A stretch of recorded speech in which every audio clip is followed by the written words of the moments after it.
Good evening. As always, thank you for watching and supporting PBS Kansas.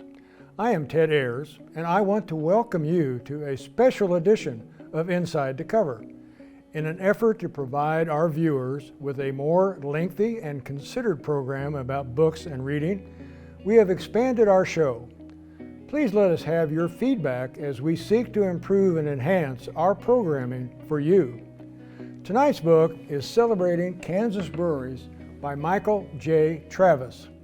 This book was released earlier this year, and I found it to be a fun, enlightening, and enjoyable read. Please join me as we go inside the cover.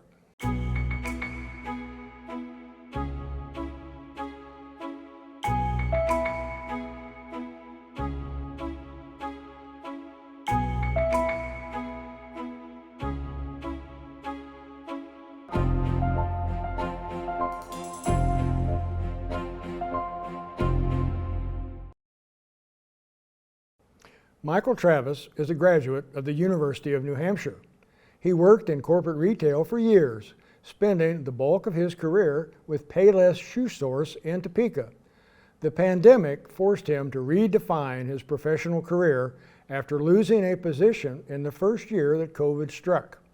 He established a retail consulting company catering to small businesses, which gave him the time and opportunity to follow up on an early writing experience.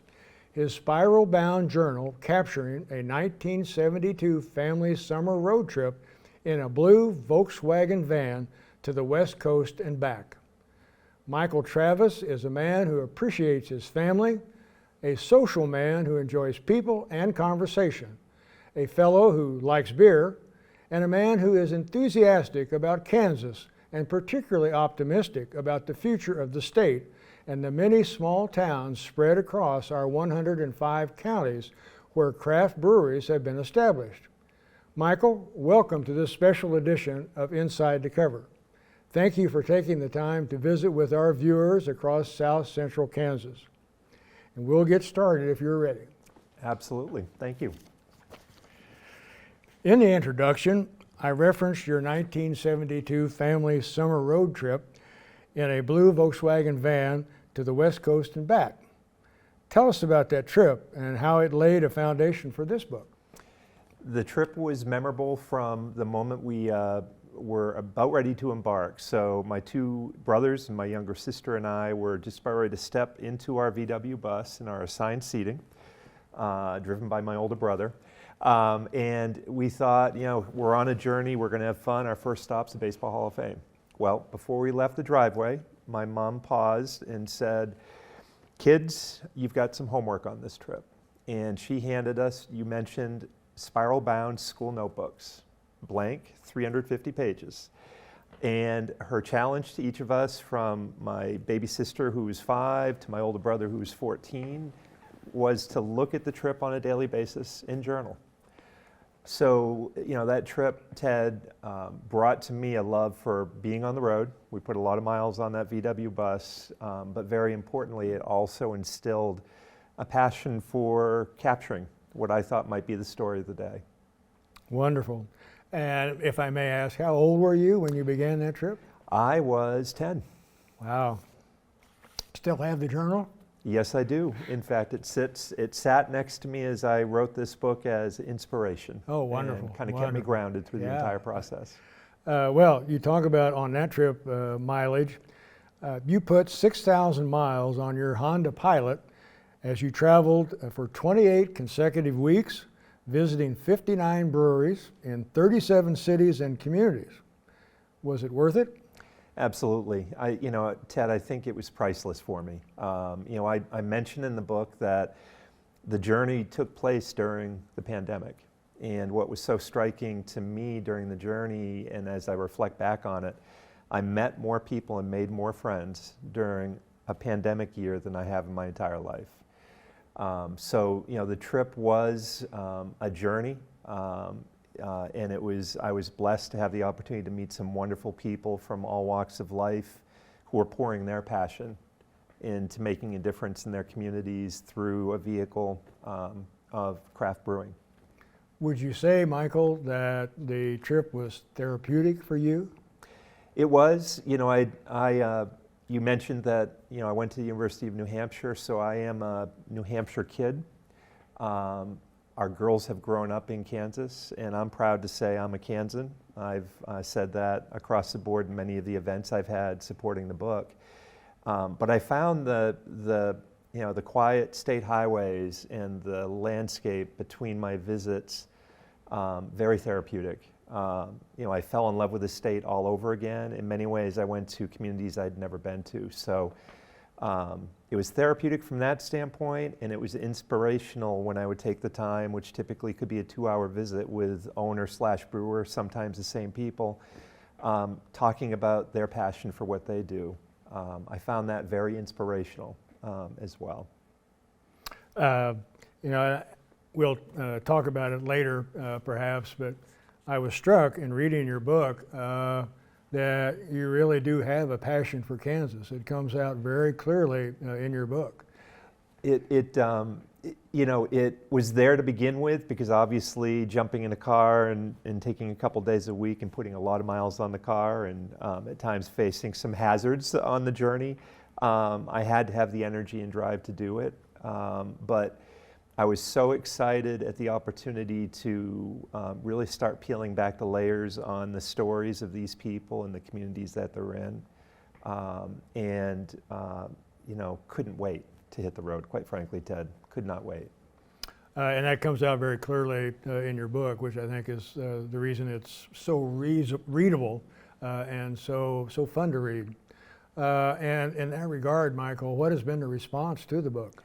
It's been a blast. So Ted, the book was launched or published on August 15th. That week, living in Lawrence, Kansas, we had a grand launch party at Fields and Ivy Brewery. The next night we were at the Lawrence Public Library. And since that week, I've had 28 brewery appearances and signings. I've had 7 talks from museums to an Odd Fellows Hall in Minneapolis, Kansas, excuse me.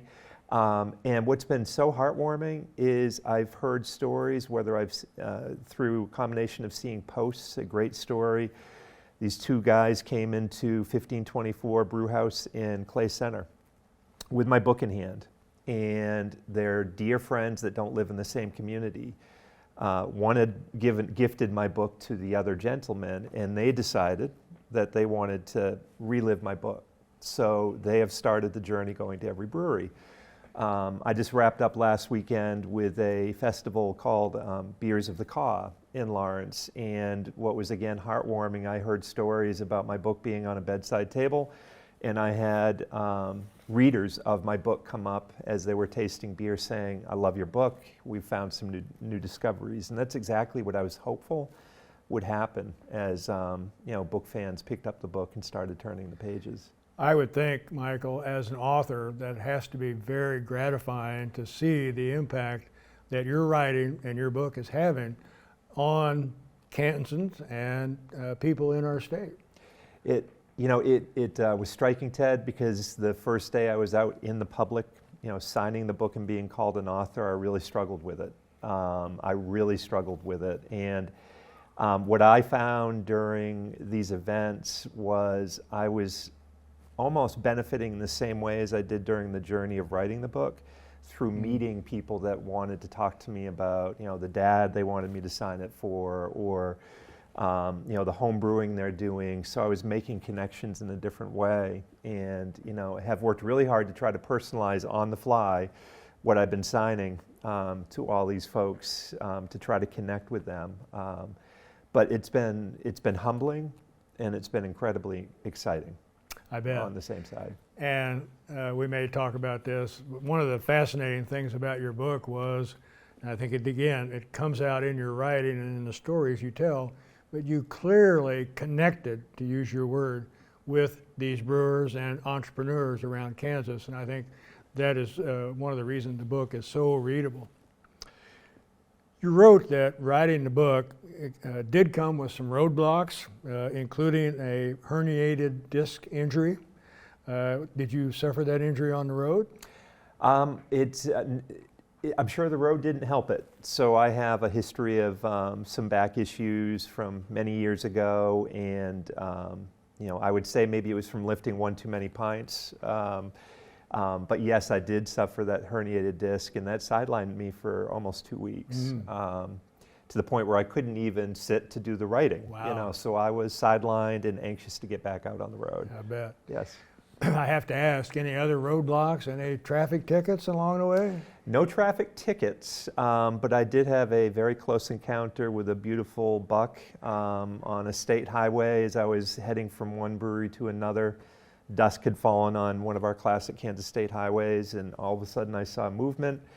Thank God the movement was in my direction as well, and we happily just kind of kissed each other and both moved on safely. So I've had the occasional surprise along the journey, but I would take a deep breath and get right back into the moment and say, I've got another 50 miles to go, but I can't wait because I know there's a story on the other end of this journey. Well, and I would say that is somewhat of a classic Kansas story of seeing the deer alongside the road as you're driving at dusk or dawn. Yes, absolutely.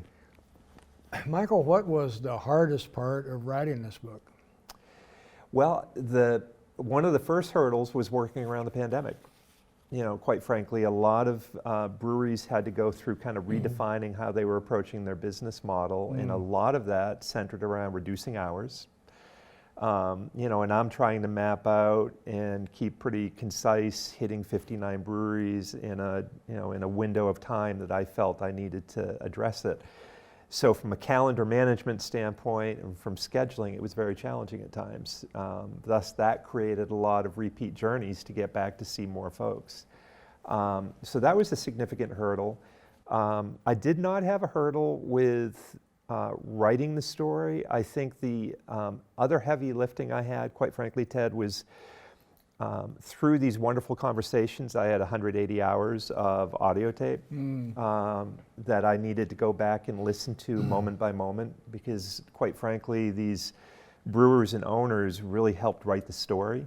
And I needed to be right back in that moment at that table with the sun shining or the snow coming in sideways, remembering the energy that was coming forth from a brewer or an owner at that time. Yeah. Marcy Penner of the Kansas Sampler Foundation is quoted in your book as saying, quote, "Your book could be a conduit to bring people together," end of quote. Do you agree with Marcy on that? I do. Marcy's been a great partner. In fact, community connections are continuing through Marcy, so she's introducing me to someone that is running a school in Kansas and wants to talk to me about how she can approach the craft brewery industry in the state and maybe find a platform for her school and her students. But I think what was so magical about the entire journey was that the breweries, and what has always drawn me to these footprints, is the community aspect of it. And I think a lot of these folks that are working really hard to open up doors for a tap room or a restaurant and brewery, they're creating the magic that I kept wanting to capture, which is, why do people like us want to go and relax, have conversations with friends and newfound friends over a pint of beer? Well, as a transplanted Kansan, why is that connection important to you? I think what I love about the fiber of towns is there are certain businesses or nonprofit organizations that are gathering spots, whether it's a public library or a community center, and from a retail environment, a coffee house, to an independent bookstore, to a brewery. The beauty of all those organizations and businesses is that people view those as a chance to go in and have an experience. They're not transactional. So someone's coming in not saying, I need to have a pint and leave in 3 minutes. They're coming in and saying, I want to have a conversation. Exactly. And I want this to be memorable. I'm looking at spending several hours here and maybe even having a conversation with a brewer or finding again, a newfound friend, just through engaging at a common table. Exactly. And I think that has been, captivating to me, experiencing that and witnessing it. Going back to your book, Michael, you wrote that your goal was to write a feature focused on how each of us can enjoy our brewery visits with a greater understanding of what is happening in the brew house. Why is that important to you? I think when you're spending a few hours in an environment, and these environments are wonderful, I think that curiosity that we all have comes to the forefront. And the beauty of most of the tap rooms and brew houses in our state is that the brew house itself is visible, and that's on purpose. They want to open the window, so to speak, to where their art is coming into play. Absolutely. And some people might be experiencing a brewery for the first time. So I have a feature story called Brewery 101, where I sat with the head brewer, Sam McLean of Lawrence Beer Co. And we went from thinking it was going to be a very technical discussion and sharing tips on how to kind of take your journey through a brew house, and we quickly realized that it's a pretty simple discussion, and it's yes, we can talk about the cellar and what you're seeing with different tanks, just to get a sense of perhaps where that pint you're having is coming from, but it's bigger than what's happening in the brew house. It's rippling from those windows to the seat you're in. Exactly. And it became a story that we chuckle about, Sam and I now, going, boy, we thought we were going to be very scientific and highbrow with our discussion, and that's not what breweries are about.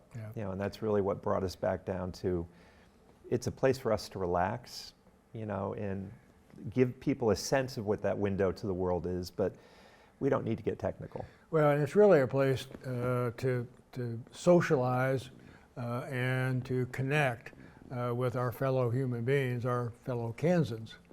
And as I think about it, Michael, there's got to be, for obvious reasons, similarities in each of these craft breweries, but they're also unique. Would you agree with that? Absolutely.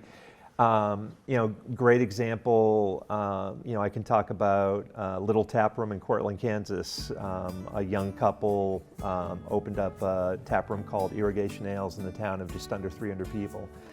And, very unique. And this young couple is, awesome and bring incredible energy to what they do. But they were very resourceful in creating a brew house from milk containers, dairy farm. So you see the resourcefulness of this couple, and then you go to the Farm and Odd Fellows in Minneapolis. And here you've got a brew house in this gorgeous building on a second floor. And you look at the window to this brew house with equipment that is, state of the art, and you look up at the 20-foot ceilings and you see chandeliers. How many brew houses have you ever walked into and seen gorgeous chandeliers up above you? So I think, the beauty of what I've witnessed and seen and enjoyed is, these owners and brewers bring their own personality to what they're doing, and they also pay homage to the communities they're in. In many ways, I've seen buildings that were empty for decades, where these folks have come in and through blood, sweat, and tears, recaptured the magic of what that building was back in the day and giving it a new purpose. And I want to get into that a little bit in more depth, if we can, later in the show, because I think that's one of the great, very interesting things about the book. But another interesting thing to me is the background of these home brewers and these entrepreneurs. I read about, you have surgeons and you have lawyers and you have accountants. What do you think explains all these various professions and careers coming together in the brewing industry?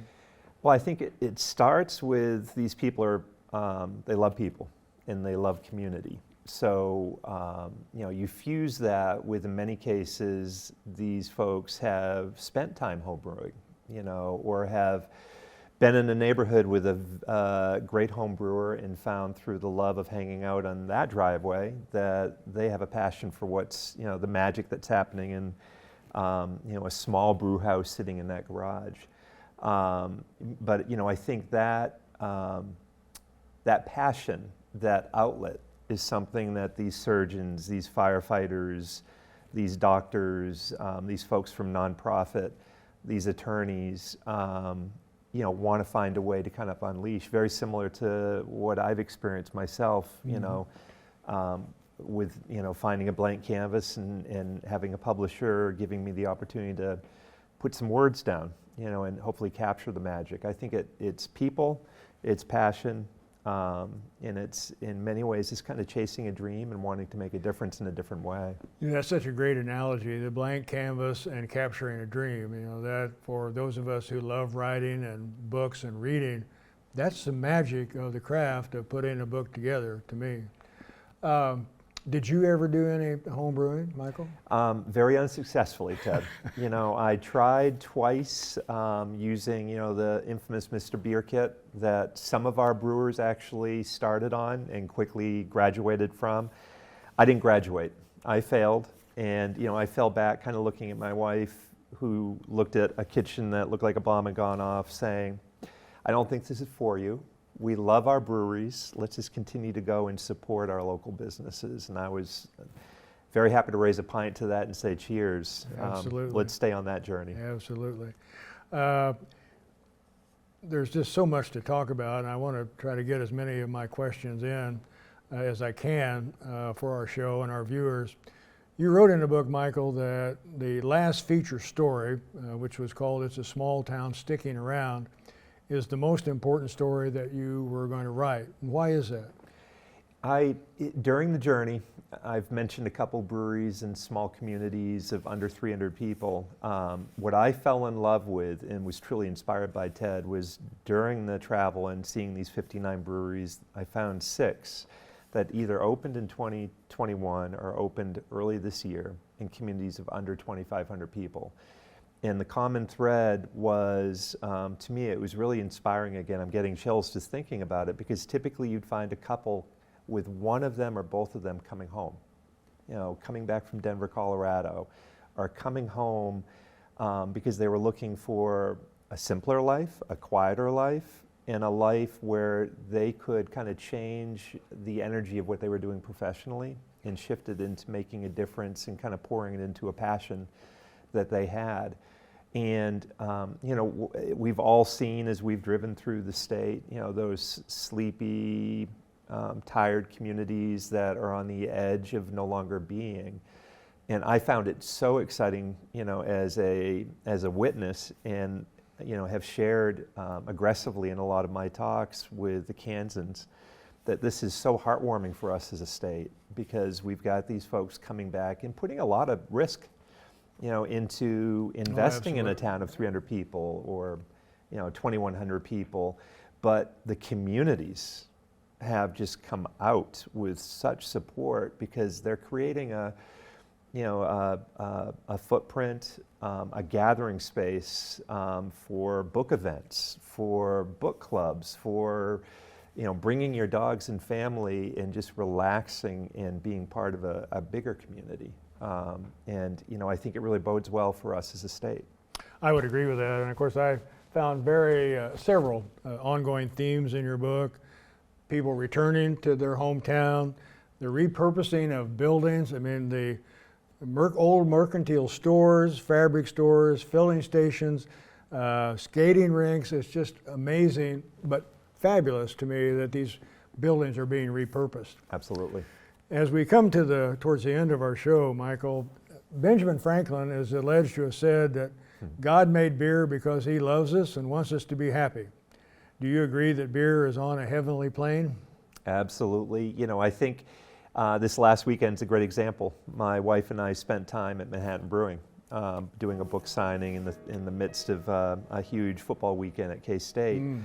And we just, sat back, in between signing books and looked out at who was enjoying themselves at Manhattan Brewing. And you just see a relaxation, a warmth, a very free-flowing conversation.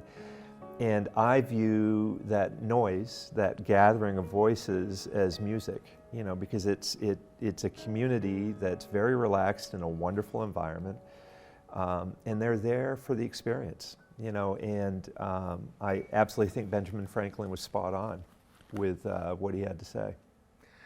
Michael, I wish we had more time for our program. As you know, I think we could chat about your book and breweries in Kansas for a long, long time. But I sure appreciate you being with us on Inside the Cover in this pilot program.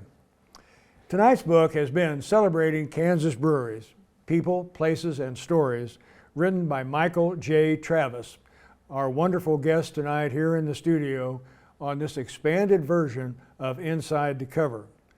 As I said, we would love to hear from you about the program, what you liked, the suggestions for future programs, because we really aim to please and respond to your wishes as our viewers. That's the show. Thank you again for watching PBS Kansas and Inside the Cover, and we'll see you next time.